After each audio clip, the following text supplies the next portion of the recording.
Hi there! Oh no, I have a bad feeling about this already. Are you tired of being called a racist, a misogynist, a white supremacist, a Nazi, a homophobe, and a transphobe? I am not, and do you know why? Because I am not called any of these things that I know of. But maybe they are saying things about me behind my back. Then you need to learn how to be a politically correct bigot. Why do I have to be politically correct? Does this make sense? Have you seen any of the videos on my channel? You see, the days of being able to shout racist and sexist slurs from the rooftops are over. Not true, because Riley and his band of merry SJWs are running around shouting slurs at people they disagree with all the time. If you disagree with them, you are racist, sexist, homophobic, and now transphobic because you won't date someone who is trans. People are too politically correct now. You said it, not me. Don't worry though, I've got your back. Here's how you can learn to be a politically correct bigot. Number 1, don't call black people the N-word, just call them thugs. I've got a better idea, Riley J. Dennis. How about if we call people, well, you know, people. I know what you're trying to do here. Are there people who use kinder, gentler terms for those they hate? I suspect they do. Unlike societies that are ruled by Islamic law, where it is acceptable to throw people off of buildings or burn alive those that are being haram. But you are missing the bigger picture here. Once upon a time in America, it was acceptable to publicly use racial epithets. Unlike barbaric countries that still kill a person who does not fit in, our society takes a dim view of judging someone by how they were born. Do people use thug to refer to blacks? Well, yes they do. But do ordinary people also use the word thug when referring to someone who is a common criminal who treats others violently and roughly? Believe it or not, languages have words, and quite often these very words are used in groups of words to convey ideas. So Riley, if someone calls another a thug, does this mean that they are racist? You can't answer that because I didn't mention the race of the subject or the object. We all know that white people should be allowed to say the N-word, but in today's political climate, you just can't. Oh darn, it's the political climate, is it? Do these social justice momos wonder for a moment that in the civilized West, people have become less hateful and more, well, civilized? We have progressed to the point of accepting people for what they are. The SJWs see a bigot behind every tree. They have become a parody of political correctness and want a divided society to return. Just as racist on the inside, but sounds less racist on the outside. Number 2, instead of saying that you hate people of color, just say that you support national security. The trick here is that nobody can disagree with wanting national security, so anyone who criticizes you will look like an asshole. Then you can build a huge wall on the southern border and ban people from the Middle East and say it's for national security, even though those things won't actually make us any safer. The important part is they look like they'll make us safer, and they'll keep people of color out. And what do we do if we don't hate people of color, but as you say, support national security? Maybe the only way to prove to Riley that we're not racist is to proclaim that we are against national security. Would that work? It's a win-win. Number 3, if you want to lead a harassment campaign against someone, make sure that you display a disclaimer saying that you don't condone harassment. So let me get this straight. If you genuinely don't want people to be harassed, you should never put a harassment disclaimer on your videos. Or should we encourage harassment because that would mean the opposite? I'm confused. So instead of telling people what you're doing, just do all of the same things, but don't say that you're doing it. Essentially, you want to make it easy for your hundreds of thousands of followers to go harass someone by giving them all the information they need, but not actually directly telling them to do it. Now I'm really confused. If you make it easy enough for them, they'll do it whether you tell them to or not. And this way, you can avoid any responsibility. It's like putting a really tasty treat in front of a hungry dog and then telling the dog that it shouldn't eat the treat. It's still gonna do it, but then it's not your fault because you told it not to. So here Riley is comparing the fans of people with hundreds of thousands of followers to dogs. That leaves me in the clear because I can't claim that many. This is the society we want to foster. Rather than engaging with people you disagree with and having an honest dialogue, just write them off and dehumanize them as mentally stunted four-legged animals. Nice job trying to build an inclusive society, Riley. What kind of mentality is this, Riley? Tell me in just 2 words. Feminist extremist.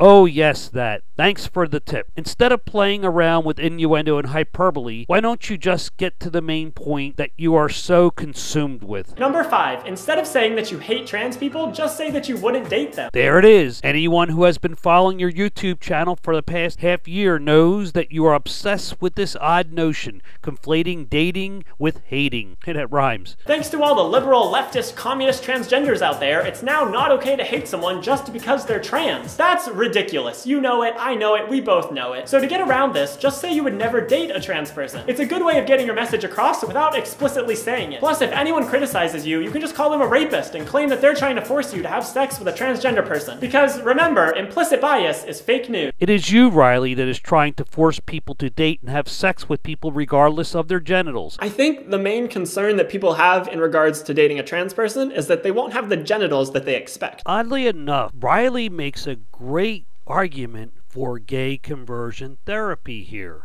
It is a world turned on its head, I tell you. Anyway, my point is, we have implicit biases that we were raised with or that we developed over time, and they can be hard to get rid of. And I think this can be especially prominent within the queer community. Gay men often pride themselves on being disgusted by vaginas, and the same goes for lesbian women with penises. It's difficult because some queer people have built their sexual identities on these repulsions, but I don't think they're innate at all. If you met someone who was extremely attractive, had a great personality, but didn't have the genitals that you wanted, you might be surprised to find that it isn't a deal breaker. What is this world you live in that people are wandering around looking for the right or wrong genitals? It has little basis in reality as far as I'm concerned. This is not something that most of us consider. People that are attracted to the opposite sex, as well as people with an affinity towards the same sex, do not set out to find genitals. This bizarre campaign against personal choice and freedom of preference that you have been waging for months is misguided and homophobic. You chastise lesbians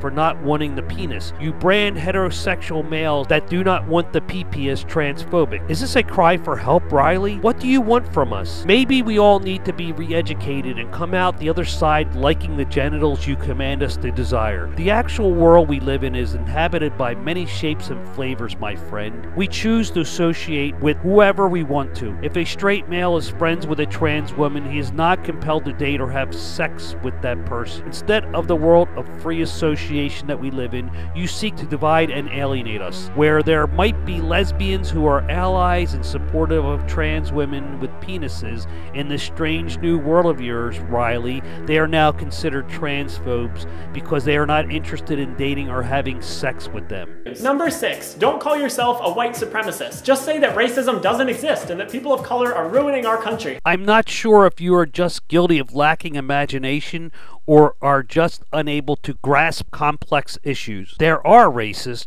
They exist. Any person of any race can use prejudice, discrimination, or antagonism directed against someone of a different race based on the belief that one's own race is superior. There is also a spectrum of people who are the least racist among us, and everywhere in between that and this extreme, which inhabits your world. In order to get people on your side, make some half-hearted effort to reach those who you disagree with and convince them that they are wrong. The easiest way around this is just to say that you have white pride and to complain about reverse racism and white genocide. Sorry, reverse racism is something that the SJWs invented. There is only racism, and no matter who is at the receiving end of racist behavior, it will always be wrong. Talk about the evils of multiculturalism. Laugh about the people of color who will die because of environmental racism.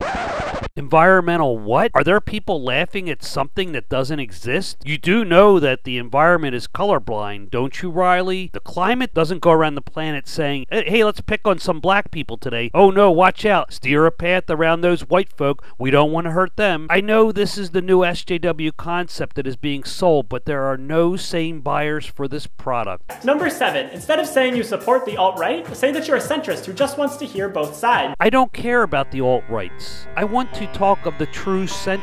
With the authoritarian left witch hunts against heterodoxy, you are now eating your own. There is no middle ground left in your regressive dogma. No tolerance for dissent from the teachings of the pure. Wrongthink is punishable by shunning or banishment. Look at the recent examples, only a few of many, such as Lacey Green and Rebecca Tubal. The first for daring to want an honest discussion, and the second for wanting honest research. With the impossible goal of a true middle ground, as there are in most debates, your side will be squeezed tighter and tighter into an orthodoxy that will eventually include no one. This one's easy. People love centrists, even though it's a logical fallacy to claim that the two extremes are bad and the center is good. It's called an argument to moderation. Look it up. Riley J. Dennis, do you even understand the stuff you are spewing? A logical fallacy is an error in reasoning. However, you mentioned someone who wants to hear both sides is an argument to moderation, but it isn't.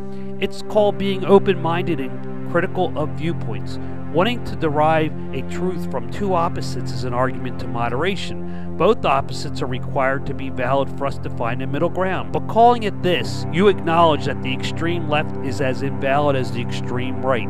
Many do consider you as part of the extreme left. Here is a simple concept that you might grasp. There may be a middle ground that is not derived from the extreme opposites in your black and white world that you limit yourself to. It is possible for people to obtain a valid compromise that works for everyone. You might be familiar with the word democracy. It's a pretty neat idea and is getting better all the time. You see, as the centuries pass, bad ideas are replaced with good ones. We would have never reached the place where we are today without compromise. Far fewer people are adversely affected by this system than they were just a few hundred years ago. It's genius, really. Say that you support free speech and hearing out both sides. People love that shit, and they won't even see how it works to empower the alt-right. The social justice warrior crowd paints everyone they disagree with as alt-right. There are those that self-identify as alt-right, but you have gone too far painting true centrists like Dave Rubin as alt-right. When being a centrist is now synonymous with the white nationalist movement, we're in a load of trouble. SJWs are widening the chasm between their regressive beliefs and most of society. People who are actually liberals or progressives are running away from your crowd.